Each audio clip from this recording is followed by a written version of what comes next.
Yettinci. Milli ziddiyetler hadi geldi örlep gitti, keskinleşti.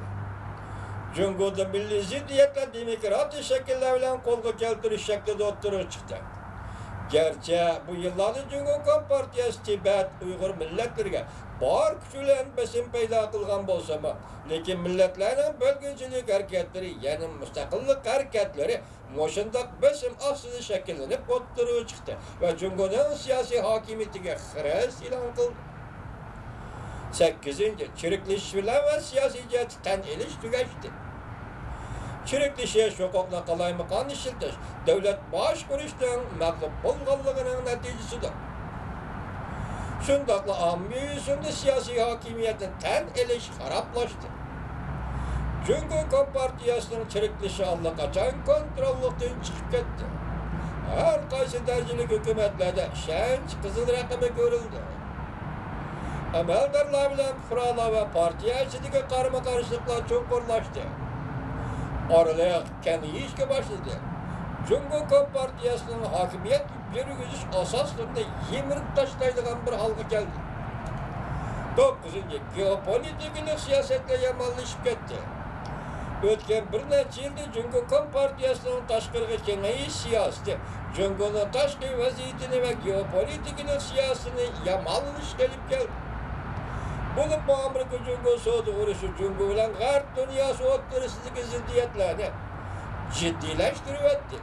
İktisat yamanlaşkan akıbetini keltirip çıkarıp devlet içindeki eski ziddiyetlerini lihbetlendirdi ve keskinleştirivetti.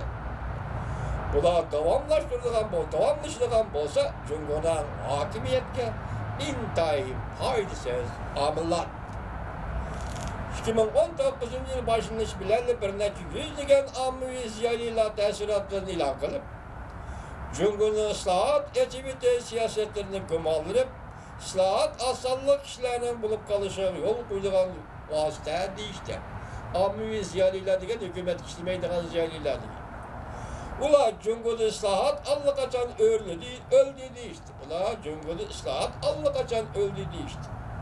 1. ayının 17. günü Cumhurbaşkanı Cemaat Xavfsizligi Ministerliği'ne bir katem yığın çağırıp, ülke dercilikler yığını çağırıp, yığın ministeri Cavkıcı ranlık inkılaplıya kızgaldı ve kovdunuşunu oturup koydu. O mındak dedi, bütün saksı ve kadırlarının aklını cuhlap, bütün saksılarının gücünü işletip, karıştırış ve müdafaa görüşünü ciddileştirip, ranlık inkılaplığı saklanışını asası nokta kılışımız gerek. Siyaset bir xatarlık uğraşını yaxşı kılışımız lazım. 1. ayının 21. günü Xi Jinping Cumhurbaşkanı Partiyası ülke dercilik emeldarlarına tədqiqat yığını zamanda görsetti. Cumhurbaşkanı Partiyası duç gelgen 7 türlü xatardan saklanışık doğru girildi. Küçük dairlik vaziyet ve çoğun dairlik vaziyetin müdafaa görüşü doğru girildi dep görsetti. Bu xatarlar kaysılar? Siyaset xatarı, ideologiya xatiri, iqtisodning ostilab ketish xatiri, hozirgi zaman fan texnikasining xatiri, jamiyatning xatiri, tashqi muhit va partiya qurilishining xatiri qatorliqlardan iborat. Buning ichida Xi Jinping siyosat bexatarligini birinchi o'ringa qo'ydi. Jungo Davlat Mahkamasi Davlat Ma'muriyat instituti bir nafar olimning Janubning sahar kechiga aytib berishicha Beijing doiralari Jungo Amerika Savdo urushining Jungo iqtisodiga hamda siyosatga ilib keladigan ta'siriga qattiq diqqat qilishga boshlagan.